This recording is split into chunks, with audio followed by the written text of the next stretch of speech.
former governor of Sokoto State and former Speaker of the House of Representatives, Senator Tambuwal, who we understand as of today has withdrawn from the race for the Red Chamber in the National Assembly, and we're being joined by former governor, Senator Tambuwal, who is live for us. Your Excellency, it's good to have you on the program tonight.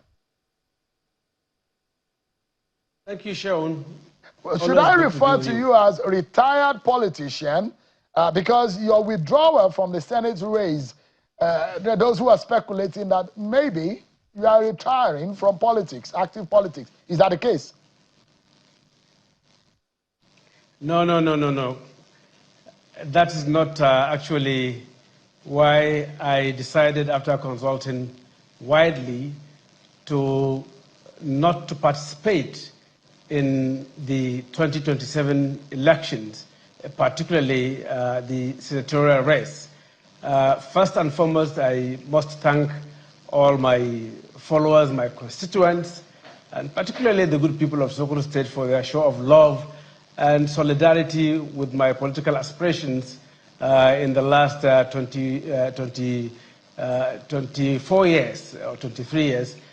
Because, you know, I started in 2003 by coming to the House of Representatives, and I ran through 6 consecutive elections back to back, and by the grace of God, I was able to win on different platforms to go back to the House of Representatives for 3 terms, to be the governor of Sokoto State for 2 terms, and now serving as a senator in the 10th Senate.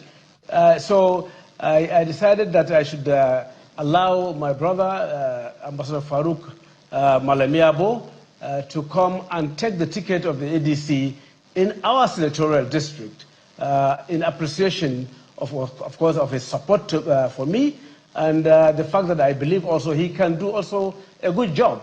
And I believe in bringing up people and promoting youth inclusiveness and what we are doing. Currently, about 8 of our candidates for the House of Representatives are below 50, below 40. And I believe that that is the way to go. We must make sacrifices. We must allow some other people to come on board. And it's part of what I believe in terms of leadership recruitment. I am not leaving politics. I will remain very, very active. I'm going to work assiduously for the victory of our party in Sokoto State and at the national level. So I'm not quitting politics. So what would you be doing in this election cycle?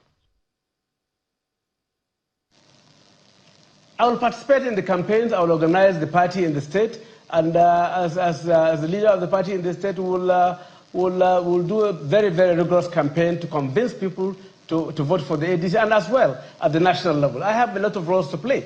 Even at national level, I'll be part of the campaign for the presidential elections. So it's not only when you're on the ballot that you work for the party. I am a party man, and I believe in that I should work for our party to win the elections at all levels. Senator Tambuwal, there are those who believe that your withdrawal from the Senate leadership race was not just a political strategy, but evidence of deep cracks within the opposition. And what really forced your decision? It's a 9-minute decision for you to withdraw. And there are those who say there is no smoke without a fire. No, Sean. No, Sean. Deep crack in the opposition, how? Is there any crack in the ADC in Sokoto? No. There are those who are saying that you did not voluntarily, that your decision to withdraw was not voluntary. You were forced by a very crucial matter. And we want you to tell Nigerians what exactly is the real issue behind it. There wasn't any issue. There wasn't an issue. No cracks in the party shown. As I told you, it is in my desire to continue to promote younger people and to enhance leadership recruitment. It's not about self. You must not always be on the ballot. You must not always be. It's not always about yourself or oneself. So one should be at some point in time be able to make some sacrifice for the betterment of all, and to provide leadership to our team. If you say there are no cracks, what about the exit of Kwankwaso, the exit of Peter Obi? Those who are, and several other federal lawmakers who, after a few weeks of moving into the ADC, have now gone to the NDC. And you say, in fact, there are those who say it is not a crack. There is a wild opening of the wall within your party. This is no longer a crack. It's a disaster. Well, Sean, it was a matter of personal choices by Excellency Peter Obi and Excellency Distinguished Senator Rabiu Kwankwaso to leave the ADC for NDC. I do not believe that it was out of any crack. I believe that they wanted to go to another platform for them possibly to test their popularity with the Nigerian people at the general elections. Yeah, they believe that Atiku is going to have his way in any case. And so the script is written, the answers have been provided from the onset. And they believe that them not being on the ballot is going to be a disservice to the opposition coalition. And there are those who will say that justice will not be served because Atiku is already a done deal, a written name on the ballot in the ADC. And that's one of the reasons why they left. Truthfully, they say, look, there are no chance in the world for some of them to have a chance because the ADC script has been written according to the book of Atiku Abubakar. I didn't hear either of them saying so. I didn't hear Governor Peter Obi saying so. I didn't hear Distinguished Senator Rabiu Kwankwaso saying so. And if it is an assumption of any individual or observers or public commentators, I believe that with the Distinguished Senator David Mark on the saddle as chairman of ADC, level playing field would have been provided. None of them who have left can question the integrity of David Mark and his capacity to be fair. So I don't take that for an excuse. But take a look at this. Stakeholder management has been very poor. You may have made an attempt as one of the leaders of the party, but clearly the result is not stating exactly that there is a lack of proper stakeholder management. That those who, I mean, you are one of those who have said, and you've said to me on this program, Senator Tambuwal, that whoever emerges, all of you will work and line up behind the person. And you are going to put the opposition figures together. But opposition figures are now going their separate ways. It's a coalition arrangement failing already. That was the understanding of those who are bringing about the coalition as at that time. And stakeholder involvement is very clear in ADC. Former Governor of Anambra State, Peter Obi, was given an opportunity to bring the national organizing secretary of the party. Tell me, who is it that is in the party that is clearly an Atiku person who is manning either the office of the national chairman or the national secretary or organizing secretary or legal advisor of the party that is there? But Peter Obi was given national organizing secretary, the heartbeat, the engine room of the party, and he brought the current national organizing secretary of the party. So what other stakeholder engagement? And there was no any decision, as far as I know, at topmost leadership level of the ADC that was taken without the input of Mr. Peter Obi. The loss of Peter Obi from the ADC, do you think that this is going to cost the ADC? There are those who say exit of Peter Obi from the ADC is the beginning of the depreciation in the value, on the voting value of the ADC. Losing a member of your party can be painful. How much more of a leader like Peter Obi? But we are continuing, we're trudging on, and by the grace of God, we are clear on our mission, and we shall continue to pursue our goals and objectives. Look at it, and I know that being in politics for the years, over 20 years, that you have not only been in politics, but you have held very prominent office from the federal level, being number 4 citizen and being the governor of Sokoto State. You are privy and you know strategy, political strategies, you know the nuances, you know how the nature of politics in this country. Look at 2023, for example. There are 4 names that I will mention to you that are on the ballot, and they split the vote. Bola Tinubu, 8 million votes. Atiku Abubakar, 6 million plus for almost 7 million. Peter Obi, 6+ million vote. Kwankwaso, 1 million plus vote. And these 4 split the vote. And by the smallest margin in the history of our 4th Republic, we saw an emergence of a president. And there are those who say, if 2022 went that way, how do you imagine that 2027 is going to be? Now you have a Peter Obi now in another political party. Kwankwaso is with Peter Obi. Atiku is on another whatever. Rotimi Amechi is he wants also to be on the ballot. President Tinubu, they say, has been given a clear path to victory. Why are you people working for President Bola Tinubu psychologically? Because you are not coalescing as you should be. Is it in favor of the opposition coalition that a lot of people believe in? Well, Shaun, I believe that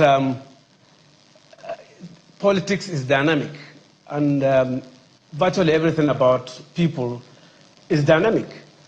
2027 may not necessarily be a replay of 2023 elections. And let's go back to history of elections in Nigeria. I'll take you as far back as 1979, when you had President Shehu Shagari and Chief Obafemi Awolowo and Chief Nnamdi Azikiwe, Malam Aminu Kano, and Waziri Ibrahim on the ballot, 5 of them. What happened? I see a replay of 1979 in 2027 rather than 2023 general elections.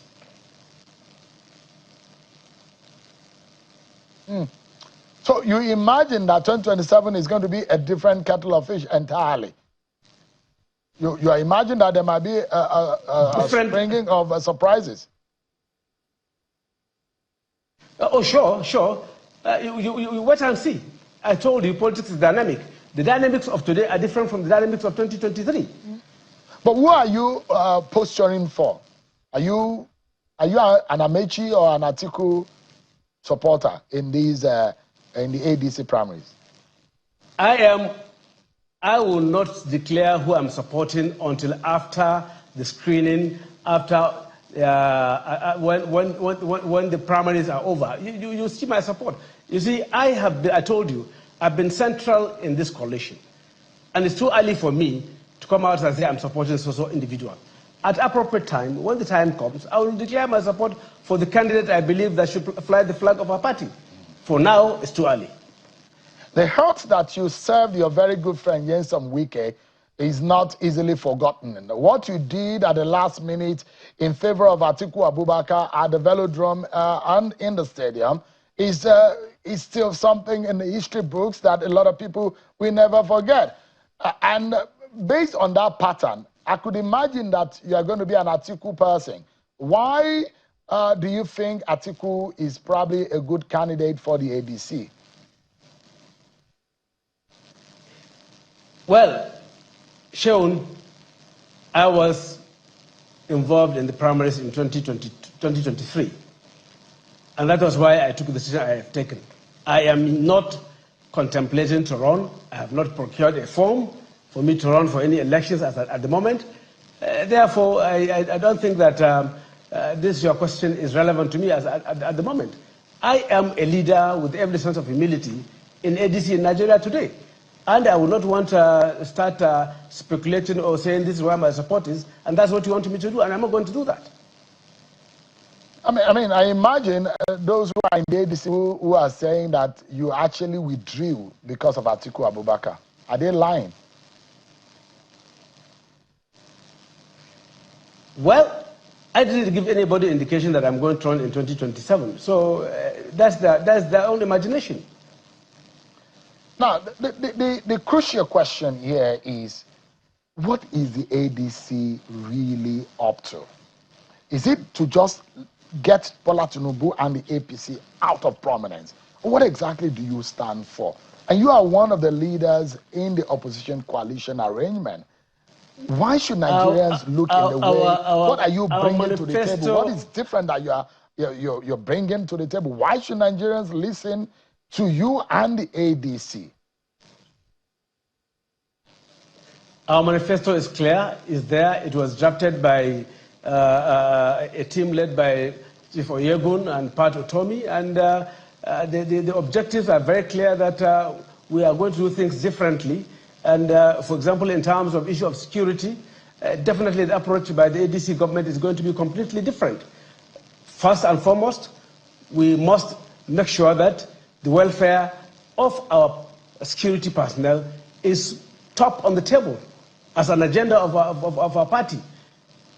And we give them the best of equipment and training for them to be able to confront and deal with the issues of insecurity in Nigeria. That is not happening now. And we plan to massively recruit more Nigerians into the armed forces, into the police, into all other security outfits for us to stamp out terrorism, banditry, and all forms of crime in Nigeria. Total and complete reform of the security sector. We intend to actually unbundle the power sector of Nigeria and do the right thing, making sure that we provide energy that will definitely unleash growth and development in Nigeria. We have a blueprint on how to turn around the economy of Nigeria, especially by giving attention, proper attention to agriculture, and so that farmers can have access to cheap funds and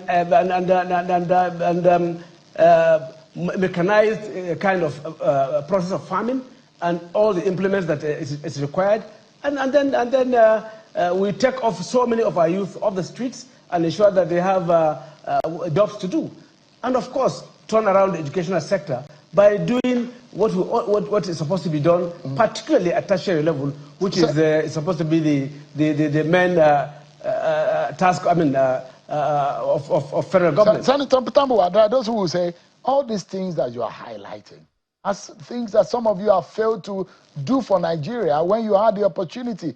Why do you think that Nigerians should believe you that you will now do it? And if you're saying that this government has failed in some of the things that you have mentioned, would that be fair? Because this government has come out to say they have taken some of the tough decisions and Nigeria is gradually rising above the waters that it could have drowned in, and the worst disaster could have happened to Nigeria if not because of Bola Tinubu that has rescued Nigeria. That is what the APC is posturing, and that's what they are saying.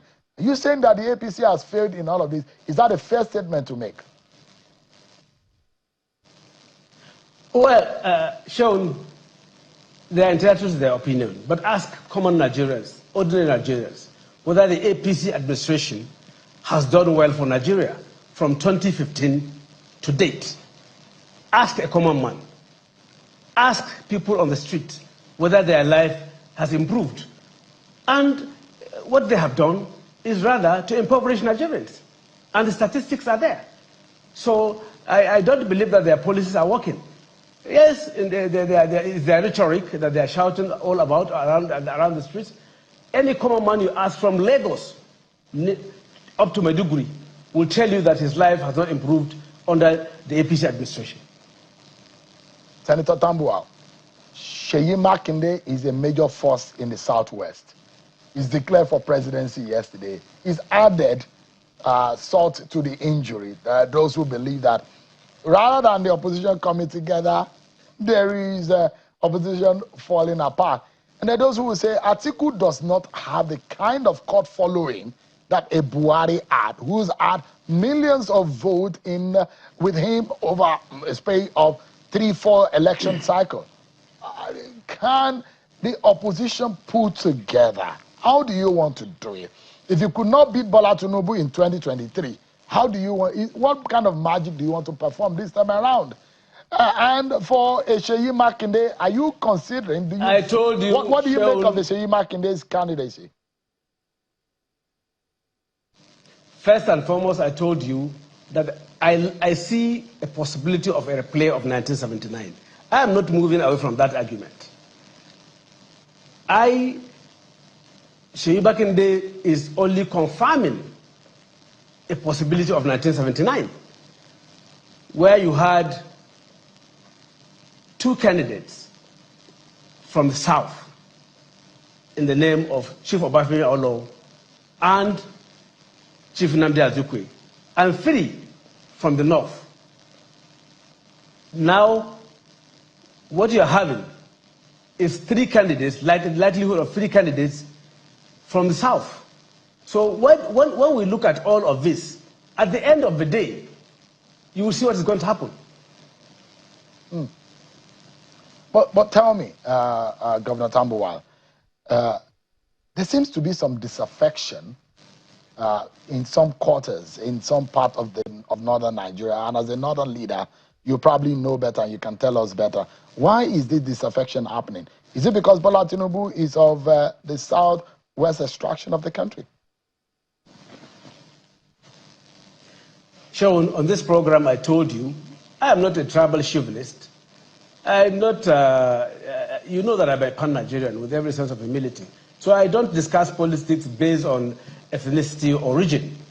But I'm just curious, Governor Tambuwal. The people in Lagos are not happy. The people in Osun are not happy.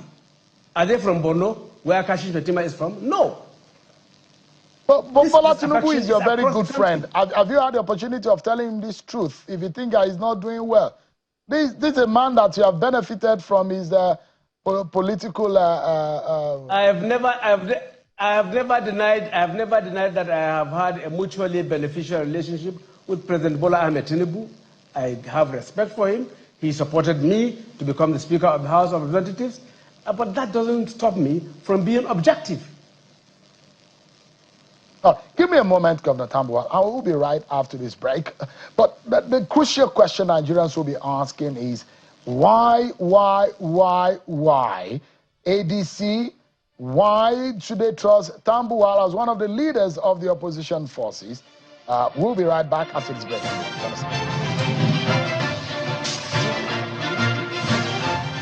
Thanks so much, everyone, for staying with us. Our final question to former Governor of Sokoto State and former Speaker of the House of Representatives, a chieftain of the ADC, Senator Aminu Tambuwal. Your group is giving a thumbs down for the Bola Tinubu government, and you think that they do not, and this government does not deserve a return to power. Well, finally tonight on the program, Senator Tambuwal, if the opposition fails to unite behind a single credible candidate before 2027, would you admit that President Bola Tinubu and the APC may simply coast to re-election because the oppositions remain divided, fragmented, and unable to offer Nigerians a convincing alternative? Well, Sean, I've told you before, I foresee a replay of 1979. And I wish, yes, that we remained united. But now that what has happened, I think that we still have a chance. It is about Nigerians. When the candidates emerge, Nigerians will definitely make their choices. And I see a situation where, by the grace of God, a combination of our spread in the country as a party, a combination of the likelihood of having a better candidate on the ballot, and other dynamics will make the ADC emerge victorious out of the possibility of 4 or 5 presidential tickets. Senator Aminu Tambuwal, former Governor of Sokoto State, former Speaker of the House of Reps, many thanks for talking to us tonight on the program. Thank you, Sharon, for having me. I appreciate it, sir.